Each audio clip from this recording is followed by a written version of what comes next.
Olá meus amigos, muito bem-vindos a mais esse vídeo aqui, rapidinho para a gente apresentar essa gramática que é muito simples na verdade, mas que ainda algumas pessoas erram e pecam e não sabem como fazer isso, então vamos resolver de uma vez por todas essa questão aqui de there is, there are, vamos dizer o que é, como usar e a confusão que o pessoal faz para você não mais confundir.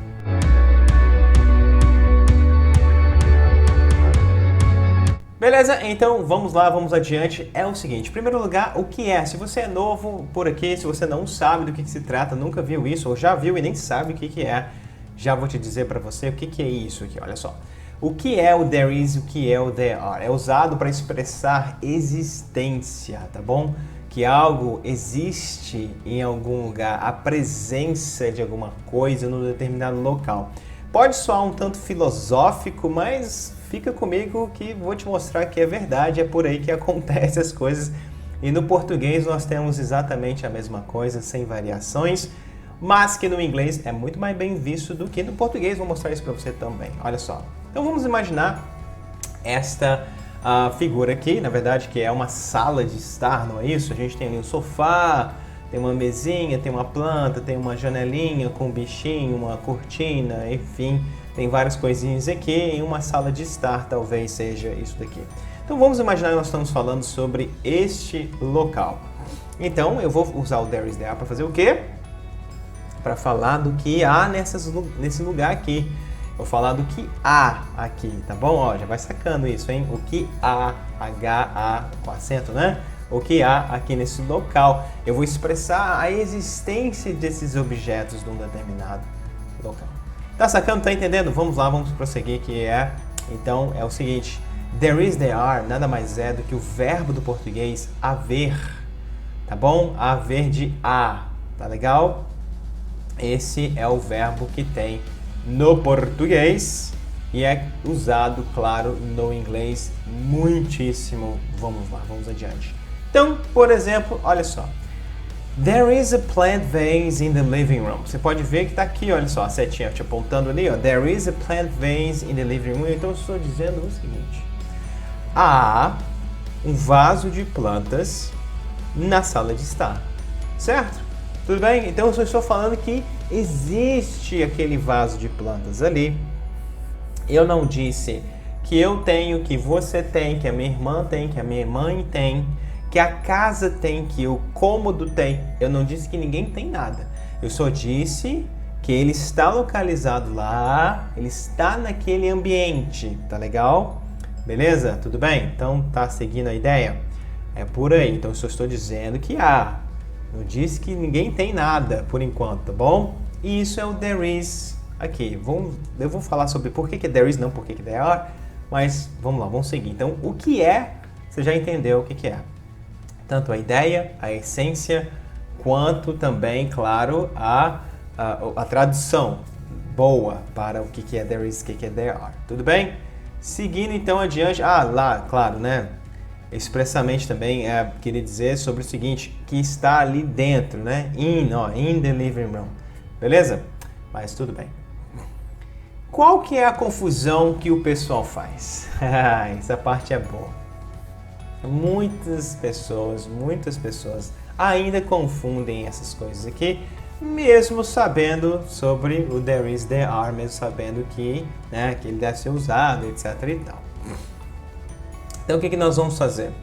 Nós vamos pegar esse mesmo cômodo aqui, essa sala de estar, tá bom? Vamos pegar ela ainda e vamos fazer o seguinte, olha, a confusão que o pessoal faz é relacionada ao verbo have, ou, em português, ter. Eu tenho, você tem, ele tem. Sabe por quê? Porque o pessoal, se referindo, por exemplo, a essa planta, diz assim em português, olha, tem um vaso de plantas na sala. Para eu, professor de inglês, ouvir isso em português soa muito estranho, soa errado. Mas em português essas coisas acontecem. Você vê que o verbo tem ali, olha, tá sozinho, né?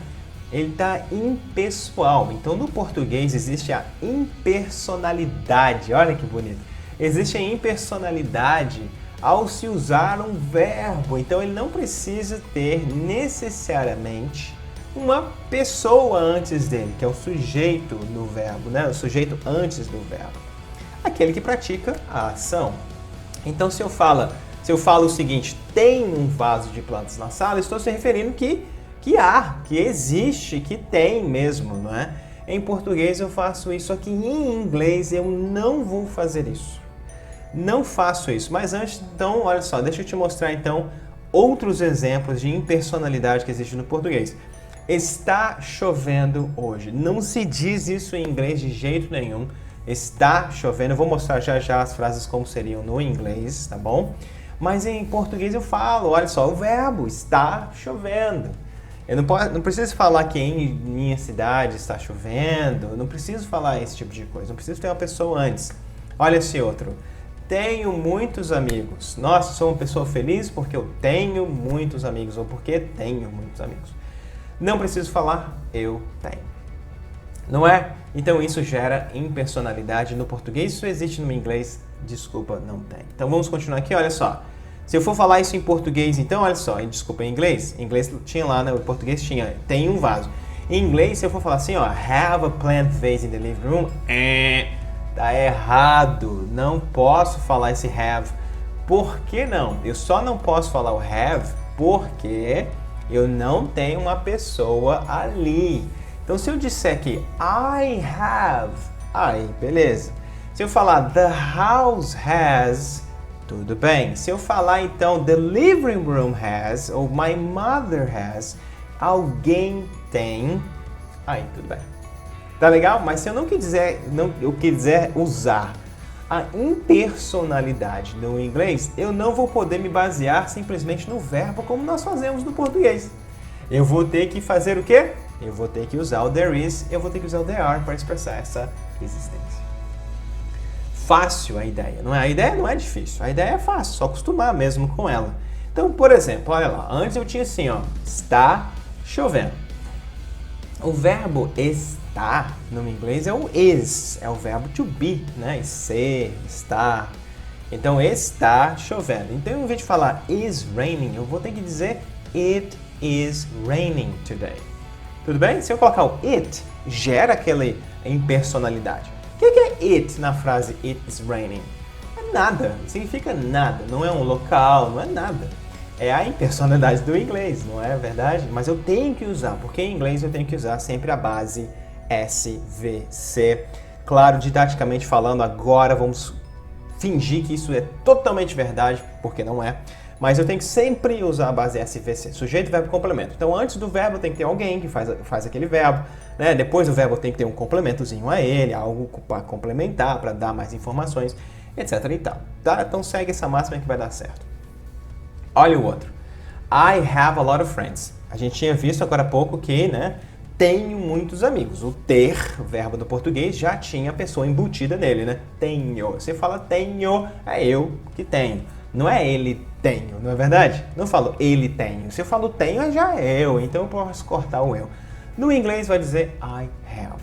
Agora sim, eu tenho. Não posso dizer have sozinho. E, né, para complementar o que eu tinha acabado de dizer, I have a plant vase in the living room. Estaria tudo bem dizer eu tenho um vaso de plantas lá na sala. Aí, tá certinho. Tudo bem? Beleza? Então essa é a confusão que o pessoal faz. Então você não vai mais fazer essa confusão. Quando você quiser usar a personalidade, quer usar o have, quer usar qualquer verbo, beleza, vai lá e coloca quem tem alguma coisa. Ou vai pro there is, there are para expressar a existência que você vai estar tranquilo. Então vamos ver a estrutura disso tudo, beleza? Vamos dar uma olhada na estrutura, na parte um pouco tanto que gramatical, fugindo um pouco da ideia. No singular, eu vou usar assim, olha, em português primeiro. Há um computador na sala. O que eu estou falando aqui? Que eu estou dizendo que existe um computador lá na sala. Não disse de quem é o computador, não me interessa, só dizendo que há lá. Beleza? Isso em inglês é o there is, que é o singular. There is a computer in the living room. Ou seja, há um computador, mesma história. Um computador na sala de estar, na sala.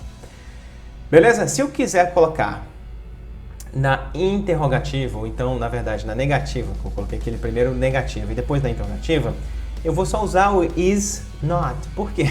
Porque verbo to be sempre é assim, não é verdade? Se eu tenho ele em qualquer que seja, A negativa dele vai ser o que? Not. Então, there isn't, there is not, there's not. Há várias maneiras de fazer essa contração aqui. Eu gosto de falar there isn't, eu acho que é o mais comum. Então tá aqui pra gente, there isn't a TV. E aí completa a frase, né? There isn't a TV in the living room, there isn't a TV, seja de lá onde for. Para fazer a pergunta, eu inverto o verbo com there. Só isso. Is there a problem? Há um problema? Tipo assim, há um problema aqui? Is there a problem here? É assim que você perguntaria. Então é só trocar de local e pronto, já fez a sua pergunta. Isso é o singular. Vamos agora então, passando... claro, né? Deixa eu lembrar aqui uma coisa importante, já ia me esquecendo. There is a computer, tá certo? Então tem um computador. É importante frisar isso, por quê? Porque se eu estou me referindo ao computador, eu não vou deixar ele sozinho. There is computer, a computador. Daí em português fica estranho, né? A computador? Fica um pouco estranho, não fica? Então, há um computador, porque é um só, então eu ponho lá um artigo para se referir ao meu substantivo, para se referir à coisa, né? Ao computador, à televisão, ao problema e por aí vai. Então, se é singular, põe o a. Claro que tem o negócio de and, se é vogal, tudo isso depois, né? Se é um vogal, se é uma consoante que vem ali, vai ser a, vai ser and, etc e tal. Agora sim, vamos lá para o plural. Há pelo menos 2 pessoas doentes aqui. Certo? De novo, não estou falando que quem tem os doentes, coitados, né? Mas há 2 doentes, 2 pessoas doentes aqui. Em inglês, né? Viu que pessoas, 2 doentes, tá certo? Plural. Então eu saio do there is, eu vou para o there are. No português, olha, tanto faz. É e pronto e acabou. No inglês, não. There is foi para singular e agora tem there are. Olha só, there are at least, que significa 2. Desculpa, significa pelo menos 2 sick people here. 2 pessoas doentes aqui. Legal? Então, there are at least, que são pelo menos 2 pessoas doentes aqui. There are at least 2 sick people here. Essa é a forma, do plural na afirmativa. Vamos então agora dar uma olhada aqui na negativa. É só colocar o not.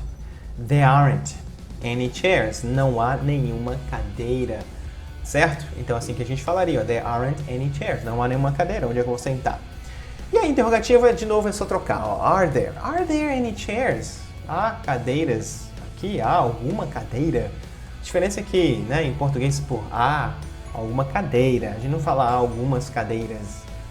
Poderia até ser dependendo da situação. Tudo depende, na verdade. Mas é só trocar na interrogativa e pronto, e acabou.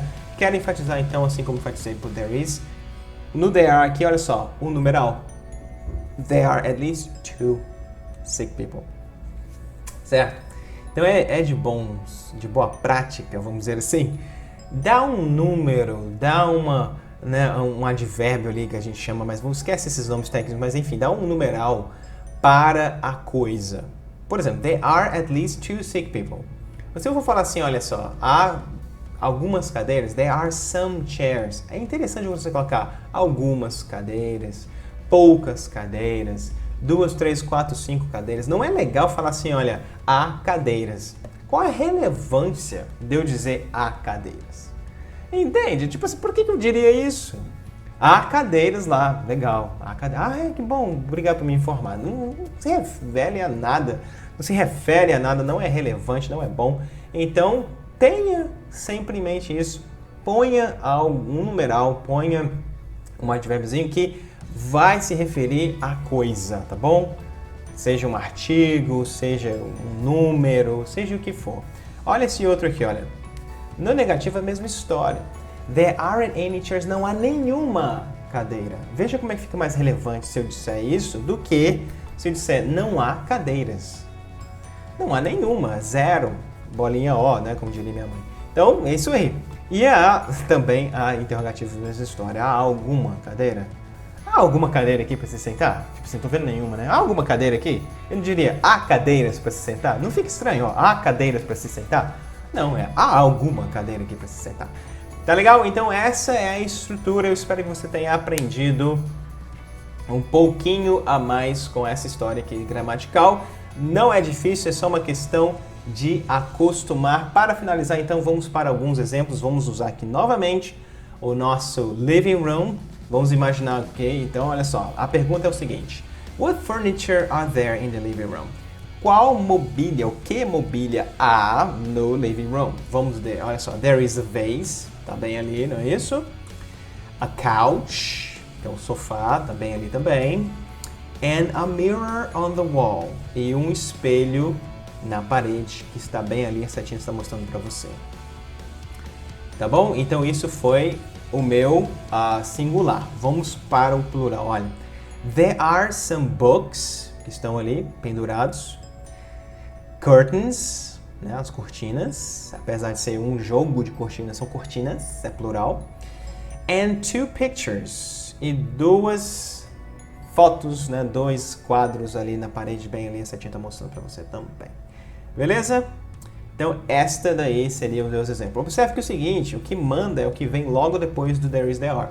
Você reparou que quando eu falei there is, teve there is a vase, a couch, a mirror, eu falei de 3 coisas e eu estou falando there is. Você reparou isso? Estranho, né? É porque o que manda é o que vem logo em seguida. There is a vase, dali eu poderia já passar para o plural, e por aí vai. Então não é porque eu estou listando 3 coisas que eu vou falar there are. There are a vase, a couch. Não, não. There is a vase, a couch. Pegou essa manha? Interessante, né? Então o que manda é o que vem logo na sequência, o que vem logo em seguida. Tudo bem? Então eu vou ficando por aqui. Eu espero que você tenha gostado dessas dicas gramaticais aqui, que são muito tranquilas, não é verdade? Se você gostou, deixe o seu like, se inscreva, nos ajude para continuar fazendo esses vídeos para você, compartilhe com aquele amigo que está precisando, salve, faça tudo que você puder fazer e comente, deixe seu comentário, eu acho. Fala o que você achou disso tudo, beleza? Abração!